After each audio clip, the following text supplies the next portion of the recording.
नमस्कार. जानकी, ऐश्वर्या आणि अवंतिकाने खूपच मास्टर प्लॅन रचलेला असतो. शर्वरी आणि राहुलचा सगळा भूतकाळ खणून काढायचा आणि सगळं सत्य सगळ्यांसमोर आणायचं असं त्या तिघींनीही ठरवलेलं असतं. त्याच वेळेला ऐश्वर्या जानकीला बोलते, जानकी, कितीही काही झालं तरी विक्रांतचा फोन आपल्या ताब्यात मिळालाच पाहिजे. तेव्हा लगेच अवंतिका बोलते, पण तो फोन मिळवणार कसा? कारण तो फोन तर शर्वरी वंसन जवळ आहे. त्यावेळेला जानकी बोलते, ते काही नाही, पण आता तो फोन आपल्या ताब्यात आलाच पाहिजे. त्यावेळेला ऐश्वर्या बोलते, मग त्याची काळजी तुम्ही करू नका, तो फोन आपल्या ताब्यात येईलच. त्यावेळेला जानकी बोलते, ऐश्वर्या, अवंतिका, तुम्ही तेवढं काम करा, नानांची डायरी सुद्धा शोधली पाहिजे. त्यावेळेला ऐश्वर्या बोलते, नानांची डायरी कशाला? त्यावेळेला जानकी बोलते, ऐश्वर्या, नानांना डायरी लिहायची सवय होती. नाना प्रत्येक गोष्ट डायरीमध्ये लिहायचे. जर का विक्रांत भाऊजी नानांना भेटायला आले असतील तर नक्कीच नानांनी त्याबद्दल सुद्धा त्या डायरीमध्ये लिहिलं असणार. आणि कितीही काही झालं तरी सुद्धा आपल्याला ती डायरी शोधल्यानंतरच मेन सत्यापर्यंत पोहोचता येईल. तेव्हा मात्र ऐश्वर्या बोलते, जानकी, जानकी, ही जोखीम तू उचल. तेव्हा जानकी बोलते, नानांची डायरी सुद्धा शर्वरी वंश किंवा त्या राहुलच्या रूम मध्ये असेल. तेव्हा लगेच ऐश्वर्या बोलते, मला नाही वाटत त्या राहुलच्या घरामध्ये ती काही असेल म्हणून. नानांची डायरी नक्कीच शर्वरी वंशन जवळच असणार. त्यावेळेला जानकी बोलते, ऐश्वर्या, आधी तू मोबाईल तर मिळव, मी त्या शर्वरी वंशंना कसं घराबाहेर काढते ना ते बघच. त्यावेळेला ऐश्वर्या बोलते, जानकी, मी तर सगळं काही नीट करेन, पण कितीही काही झालं तरी सुद्धा शर्वरीने जर का आम्हाला पकडलं तर ती कांगावा करू शकते. त्यावेळेला जानकी बोलते, आता तसं काहीच होणार नाही, कारण शर्वरी आणि राहुलला मी जरा वेळ बाहेर पाठवते. तेवढ्या वेळ तुम्ही तुमचं काम कराल ना? कारण मला तर बाहेर पहारा द्यावा लागेल. उगाच आईनी वगैरे बघितलं तर उगाच तमाशा नको. नाहीतर मी सुद्धा आतमध्ये आले असते. अवंतिका, तू डायरी शोध. तेव्हा अवंतिका बोलते, हो वहिनी, तुम्ही काळजीच करू नका, मी सगळं काही नीट करेन. इकडे आपल्याला असं पाहायला मिळतं, जानकी सगळ्यांसमोर शर्वरीला बोलते, शर्वरी वंश, अहो तुमचं आता लग्न झालंय, आता तरी जरा बाहेर फिरून या. तेव्हा शर्वरी बोलते, जानकी वहिनी, तूच तूच ग माझा विचार करणारी. पण जानकी वहिनी, मी जर का असे बाहेर फिरायला गेली तर उगाच सगळेजण माझ्याकडे चुकीच्या नजरेने बघतील. उगाच सगळ्यांना असं वाटायचं की मी विक्रांतला एवढ्या सहजासहजी विसरले. तेव्हा जानकी बोलते, ते तर वाटणारच ना, कारण तुमच्या वागण्यातूनच तसं दिसतंय. तेव्हा लगेच ऋषिकेश बोलतो, जानकी. त्यावेळेला जानकी बोलते, शर्वरी वंश, लोकांचं काय घेऊन बसला? तुम्ही स्वतःचा विचार करा, लोकांच्या मनाचा नाही. शर्वरी वंश, तुम्ही राहुल सोबत खुश आहात ना, मग संपलं सर्व. तुम्हाला कोणत्याच गोष्टीची काळजी करायची गरज नाही आहे. तेव्हा मात्र शर्वरी बोलते, हो, मला कोणत्याच गोष्टीची काळजी करायची गरजच नाही. त्याच वेळेला आपल्याला असं पाहायला मिळतं, शर्वरी आणि राहुल बाहेर फिरण्यासाठी निघून गेलेले असतात. त्यावेळेला मात्र जानकी अवंतिका आणि ऐश्वर्याला नजरेने इशारा करते. ऐश्वर्या आणि अवंतिका तिथून निघून गेलेले असतात. त्याच वेळेला सौमित्र जानकीला बोलतो, जानकी वहिनी, हे सर्व तुझ्यामुळे शक्य झालं. जानकी वहिनी, नाहीतर मी उगाच चिडून बसलो असतो. त्यावेळेला लगेच जानकी बोलते, सौमित्र भाऊजी, आता या गोष्टी सोडा, आणि तसंही मला माझं कुटुंब हसत खेळतं पाहिजे, बाकी काही नाही. इकडे आपल्याला असं पाहायला मिळतं की ऐश्वर्या आणि अवंतिका शर्वरीच्या खोलीची झडती घेत असतात. त्याच वेळेला शर्वरीच्या कपाटामध्ये ऐश्वर्याला विक्रांतचा मोबाईल सापडतो. अवंतिका डायरी शोधत असते. तेवढ्यात ऐश्वर्या बोलते, अवंतिका, मोबाईल सापडला. त्यावेळेला अवंतिका बोलते, पण डायरी कुठे असेल? त्यावेळेला ऐश्वर्या बोलते, ती शर्वरी आहे ना, ती खूप शातीर आहे, ती काय एवढ्या सहजासहजी डायरी इथे तिथे ठेवणार नाही. ती डायरी इथेच कुठेतरी असणार, पण आपल्याला शोधावी लागणार. त्याच वेळेला ऐश्वर्याचं लक्ष कपाटावरील बॅगेवर जातं आणि ऐश्वर्या बोलते, डायरी भेटली, तू काळजी करू नकोस अवंतिका. त्यावेळेला अवंतिका बोलते, डायरी भेटली? कुठे आहे डायरी? त्यावेळेला लगेच ऐश्वर्या टेबल घेते आणि कपाटावरील बॅग खाली काढते. तेव्हा मात्र लगेच अवंतिका बोलते, ऐश्वर्या खरंच तुझी कमाल आहे. उगाच नाही जानकी वहिनी तुझ्यावरती विश्वास ठेवत. त्यावेळेला ऐश्वर्या बोलते, ते सर्व जाऊ देत, आता ही बॅग आधी चेक कर.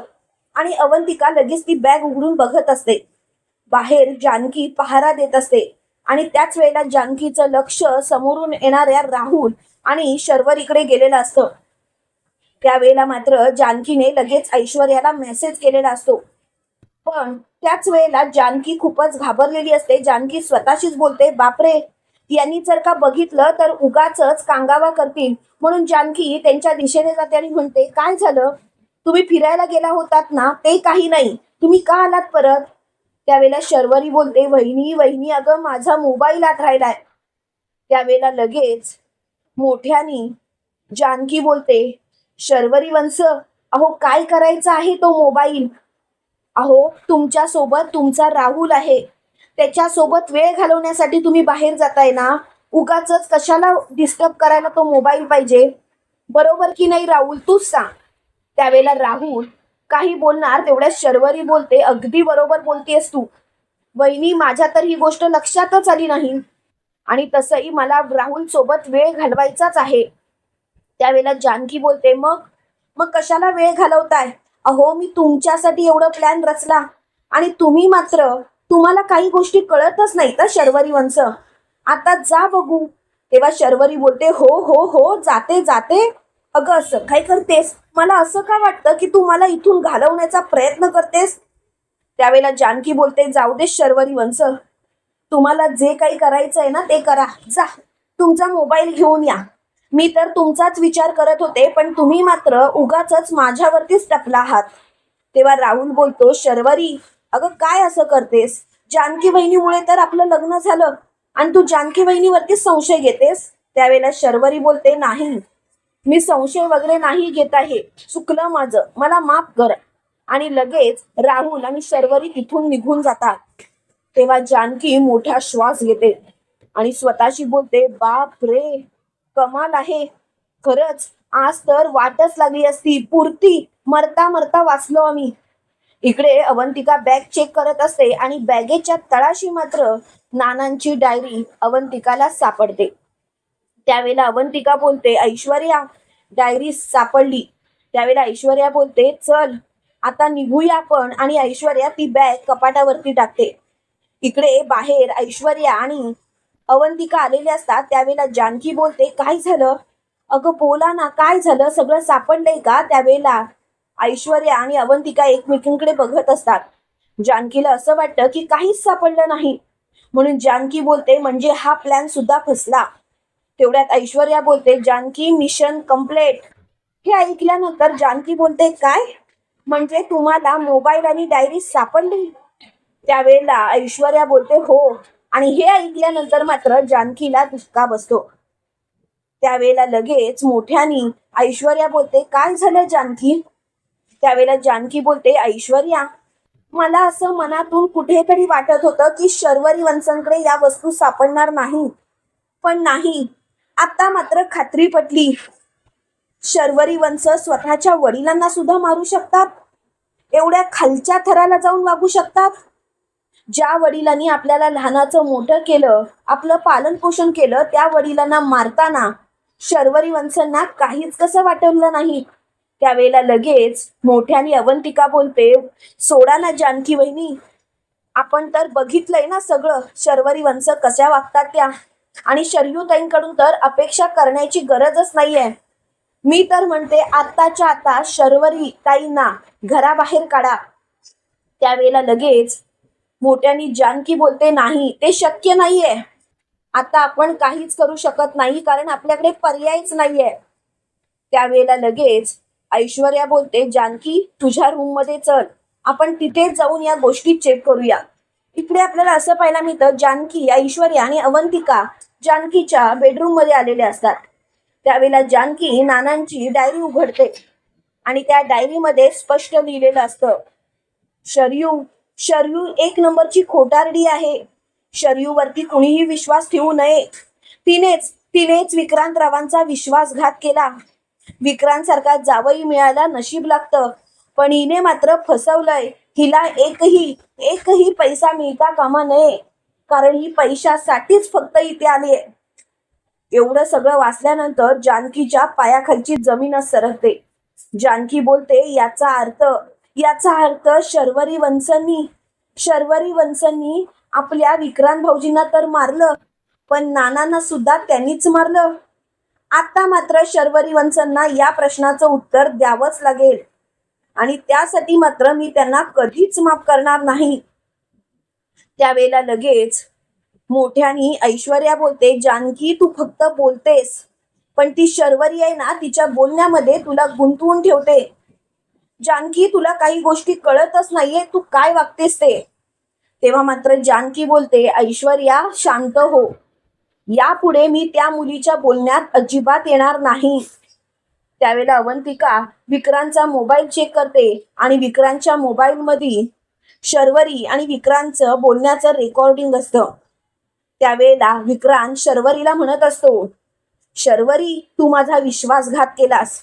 अगं तुला मूल होणार नाही हे समजल्यानंतर सुद्धा मी तुला स्वीकारलं, अगदी मनापासून स्वीकारला शर्वरी. तुझ्यासाठी मी मूल दत्तक सुद्धा घेतलं. माझं तुझ्यावरती प्रेम होतं म्हणूनच ना शर्वरी. पण तू मात्र माझा विश्वासघात केलास का शर्वरी, का? असं वागून तुला काय मिळालं शर्वरी? त्यावेळेला जानकी, ऐश्वर्या आणि अवंतिका एकमेकींकडे बघत असतात. त्यावेळेला शर्वरी बोलते, गप्प बस. अरे तुझ्यापेक्षा तो राहुल कितीतरी बरा. मला त्याच्या सोबतच संसार करायचा आहे, बाकी कोणासोबतही नाही, आणि माझं त्याच्यावरतीच प्रेम आहे. त्यावेळेला लगेच विक्रांत बोलतो, का शर्वरी तुझं माझ्यावरती प्रेम होतं ना, आपला तर प्रेमविवाहच झाला ना, तरी सुद्धा तू एवढ्या खालच्या थराला जाऊन का वागतेस? शर्वरी तुझ्याकडून ही अपेक्षाच नव्हती. त्यावेळेला शर्वरी बोलते, विक्रांत अति करू नकोस. त्यावेळेला विक्रांत बोलतो, गप्प बस. मी या सगळ्या गोष्टी नानांच्या कानावरती घालणारच, त्याशिवाय मी शांत बसणार नाही. त्यावेळेला शर्वरी बोलते, उगाच माझ्या प्लॅनचा बोजारा उडवू नकोस, आणि तसा जर का तू प्रयत्न केलास ना विक्रांत, तर तुला मी सोडणार नाही.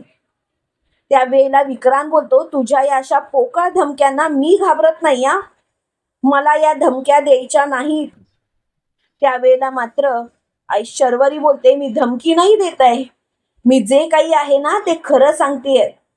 उगाच माझ्या वाटेला जायचा प्रयत्न सुद्धा करायचा नाही, नाहीतर सगळं काही संपल्यात जमा आहे. त्यावेळेला शर्वरी खूपच चिडलेली असते. तर इकडे आपल्याला असं पाहायला मिळतं, जानकी ऐश्वर्याला बोलते, ऐश्वर्या राहुल आणि शर्वरीचा बोजा बिस्तरा बांधायची वेळ आली आहे, पण त्यांना माहिती नाही त्याचा बोजा बिस्तरा कुठे जाणार आहे. ते थेट पोलीस स्टेशनमध्ये, जेलमध्ये. नाही ना शर्वरी वंशंना त्यांच्या पापाची शिक्षा दिली ना, तर नावाची जानकी ऋषिकेश रणदिवे नाही मी, आणि आता मात्र मी शांत बसणारच नाही.